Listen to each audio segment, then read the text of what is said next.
Indonesia, negara kepulauan yang masuk dalam Sirkum Pasifik gunung berapi dunia.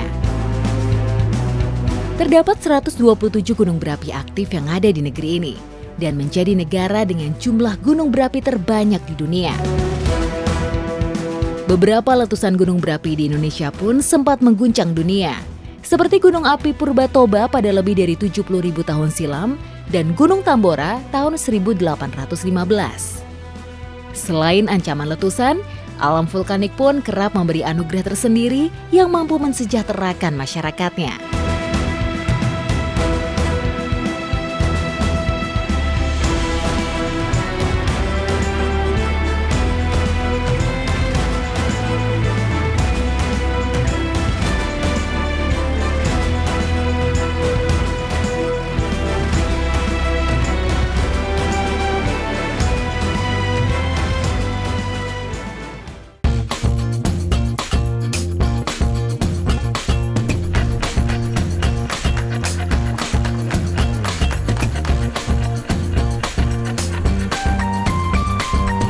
Danau Toba merupakan kaldera gunung berapi purba yang pernah meletus dahsyat pada 70.000 tahun yang lalu. Selain mempunyai keindahan alam yang sangat istimewa, masyarakat di sekitar danau terbesar di Indonesia ini memiliki kearifan lokal yang terus dijaga. Jadi banyak cerita-cerita juga ya, dan kalau untuk cari ikan sendiri nggak terlalu jauh memang dari dataran. Kalau kita bertualang ke daerah Sumatera Utara, pasti destinasi pertama itu adalah Danau Toba. Nggak cuma terkenal di Indonesia, tapi Danau Toba juga terkenal sampai ke mancanegara. Tapi hari ini saya mau ikut nelayan di sini untuk menangkap ikan, dan juga caranya masih sangat tradisional. Ikuti jejak saya, Jejak Petualang. Setiap hari nelayan di Danau Toba selalu mencari hasil danau untuk kebutuhan sehari-hari mereka. Beberapa teknik biasa digunakan nelayan untuk mencari ikan di danau yang memiliki titik terdalam hingga 500 meter ini. Itu ke sana ya? Ini kita udah sampai di lokasi untuk menangkap ikannya. Jadi kalau di sini kita pakai teknik namanya doton. Doton itu pakai jaring yang panjangnya kurang lebih 50 meter dan lebarnya 5 sampai 10 meter.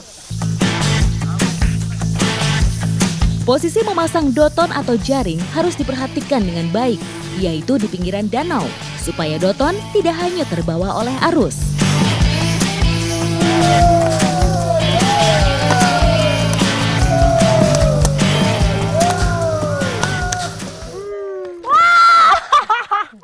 Yang membuat menangkap ikan di sini unik, selain memang caranya tadi pakai jaring atau disebut doton, ini pada saat mengusir ikannya menuju ke jaring. Kalau di sini disebutnya, nama alatnya ini adalah gobuk. Jadi dibuat dari kayu yang bawahnya memang sengaja ada bambunya, supaya nanti ketika kita mukul, ikannya itu akan takut karena mendengar suara dari bambu ini di bawah pas dipukul, jadi dia nyangkut di jaring. Suara gobuk yang keras di permukaan air akan membuat ikan di dalam panik. Memukul gobuk pun harus dimulai dari tengah danau menuju ke arah jaring yang telah terpasang. Wow, dapat Pak! Apa ini, ikan apa ini Bang? Ikan nila. Hah? Ikan nila. Ikan nila. Ini banyaknya sebenarnya kalau menggunakan teknik jaring ini ikan apa aja yang bisa kita dapat Bang? Ikan nila, ikan betutu. Ikan nila, Ikan ikan mas. betutu, ikan mas. Tuh, banyak ya. Mudah-mudahan dapat semua. Semua, semoga. Mana lagi? Wah, ini ada besar. Ikan nila sebenarnya bukan ikan asli dari Danau Toba. Ikan yang berasal dari Afrika Timur ini tersebar merata dari ujung Pulau Sumatera hingga wilayah Papua. Ya, tarik lagi. Wah! Tangkapan berikutnya dapat ini ikan apa Bang? Betutu. Betutu. Ini kedua setelah nila, dapatnya betutu. Ukurannya besar ya. Tuh lihat. Ini biasa didapat juga atau jarang sekali kita bisa dapetin Jarang. betutu? Jarang ya? Iya. Berarti saya beruntung. Berarti kita semua hari ini lagi beruntung karena kita mendapatkan ikan betutu. Karena yang saya tahu dia jarang bergerak Tapi kali ini mungkin karena tadi kita pakai teknik gobuk, jadi dia takut terus tertangkap di dalam jaring. Akhirnya dapat. Tunjukin Bang. Besar sekali ya.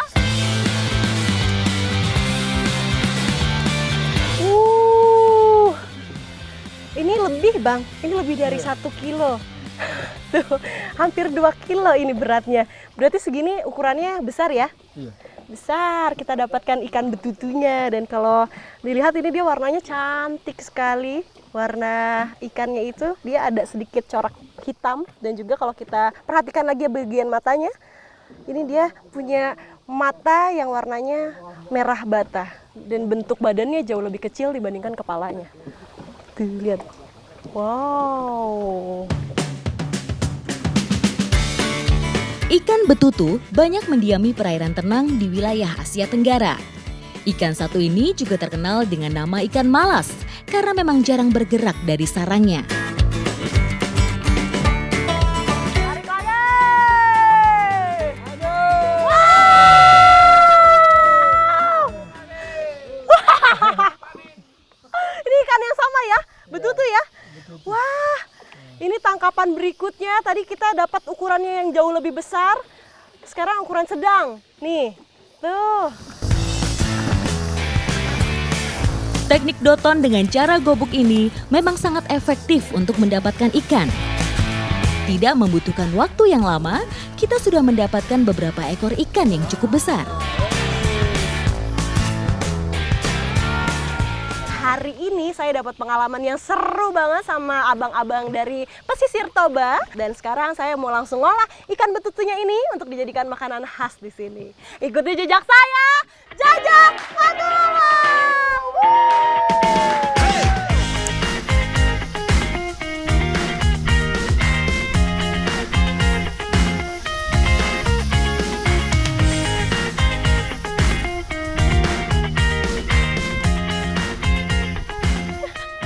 Sudah sama Kak Siska di sini. Sekarang bahan-bahannya juga sudah siap.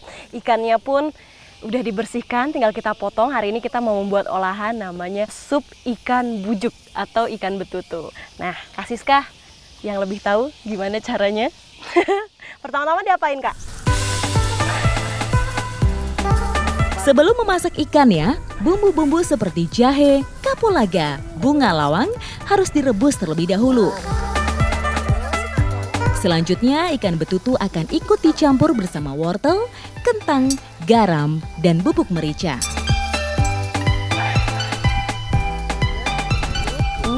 Tapi belum keluar ya. Ambil agak ke dalam gitu. Gini. Iya. Ini kalau misalnya kita masak sup di daerah Jawa, itu biasanya kita tumis dulu sama bawang merah dan bawang putih, tapi beda kalau di tanah Batak. Jadi semua bumbunya itu tanpa bawang dan juga langsung dimasukin campur jadi satu. Iya. Ini aromanya belum keluar sih, cuma kayaknya seger ya Kak. Coba saya mau cicip.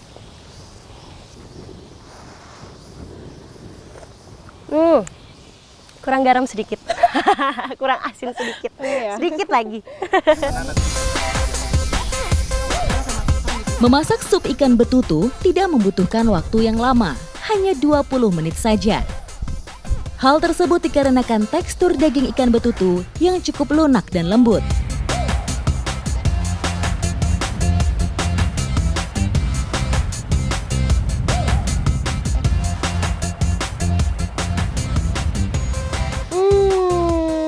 Supnya sudah jadi, ikannya sangat menggoda. Udah nggak sabar untuk makan karena aromanya ini kuat akan jahenya dan juga ikannya sudah menggoda sekali ya, ukurannya besar. Kayaknya nggak amis ya Kak?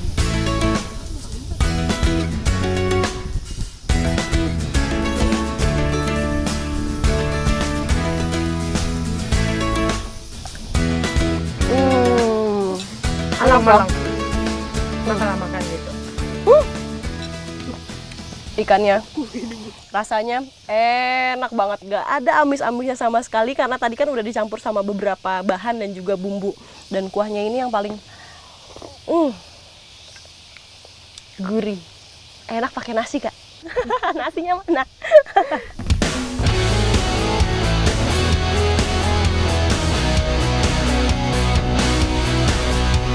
Rasanya enak ya, tabodo. Itu artinya enak kan? Enak banget. Ikuti jejak saya, Jejak Petualang.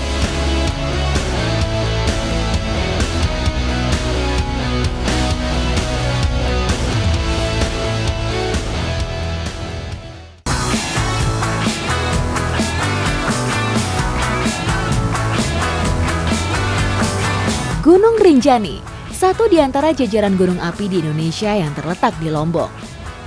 Keberadaan gunung ini turut membentuk pola perilaku masyarakat Lombok.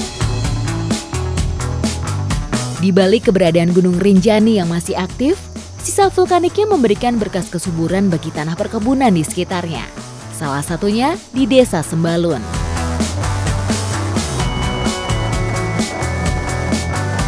Memang kaki gunung Rinjani ini memberikan berkah yang banyak banget manfaatnya buat masyarakat. Ditanami apa aja tumbuh ya. Nih habis panen kol, tapi liputan saya kali ini bukan kita mau ikut panen kol, kita mau ikut panen Asitaba. Kayak apa? Sebentar. Masyarakat di sekitar kaki Gunung Rinjani sebagian besar bermata pencaharian sebagai petani. Sebagian besar kehidupan mereka didedikasikan untuk mengelola kebun dengan berbagai macam sayuran.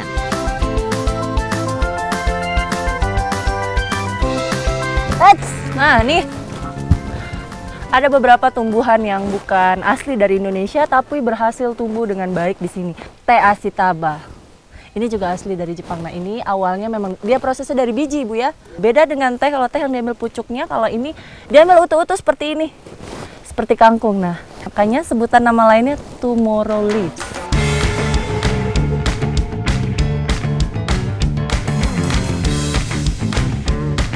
Sejarah mencatat, Asitaba merupakan salah satu tanaman obat yang telah dibudidayakan oleh masyarakat di Pulau Hachijo, Jepang berabad-abad lamanya. Selain memiliki siklus pertumbuhan yang cukup cepat, dari proses tanam hingga panen, Asitaba tidak rentan terhadap penyakit. Ini karena getah Asitaba yang antibakteri, sehingga masyarakat mengembangkannya secara organik tanpa pestisida sedikitpun. Tanaman yang masih satu famili dengan wortel ini hanya bisa tumbuh sempurna di daerah beriklim sejuk dengan suhu udara sekitar 12-22 derajat Celcius dan dengan ketinggian berkisar 400 hingga 1000 meter di atas permukaan laut. Maka tak heran tanaman yang disebut dengan seledri Jepang ini tumbuh subur dan sangat cocok dikembangkan di daerah Sembalon.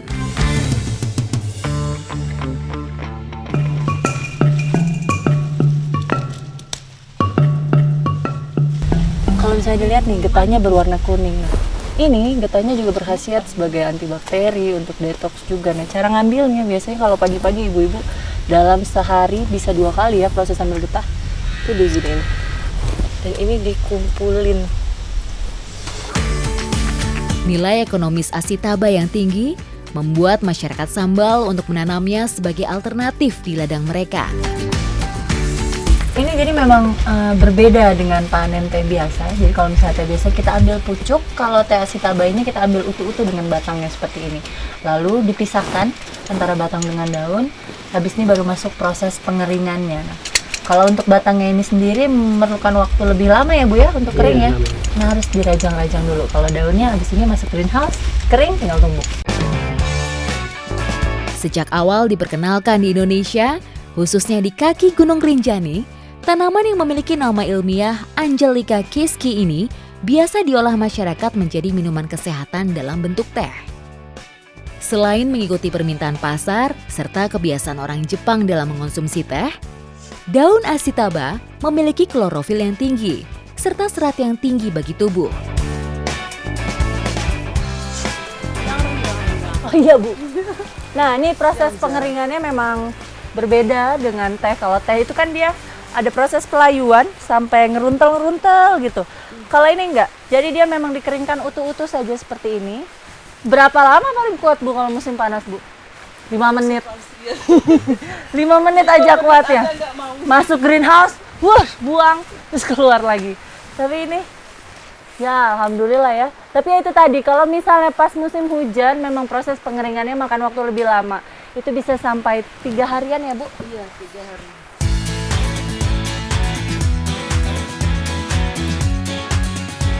Jimmy Ashitaba atau King of Vegetable menjadi primadona baru bagi petani lokal di kaki Gunung Rinjani. Nah ini, bicara tentang pemanfaatan Asitaba, semuanya ternyata bisa dimanfaatkan. Batang, getah, daun, akar. Nah, ini sampai ke proses akhirnya dia pun bisa dibikin jadi puyer. Karena kandungan Asitabanya ini sendiri memang anti mikroba, jadi bagus sekali untuk detox. Luar biasa. Diet? Boleh.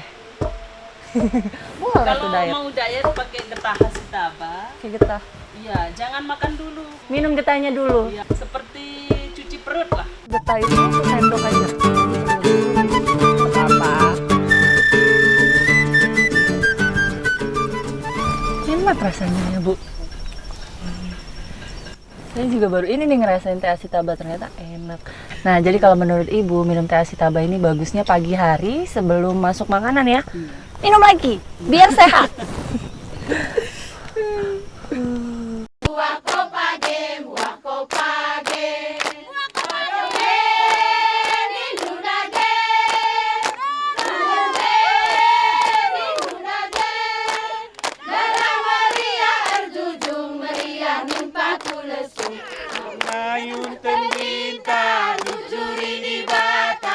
Nyanyian lantang, raut wajah khas dan noda merah sirih Pinang. Inilah semangat khas Tanah Karo, sebuah negeri di kaki Gunung Sinabung dengan sejuta potensi.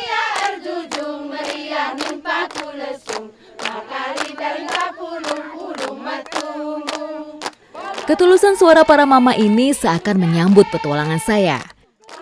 Berkumpul di pinggir tambak Belan, kami siap mencari buruan.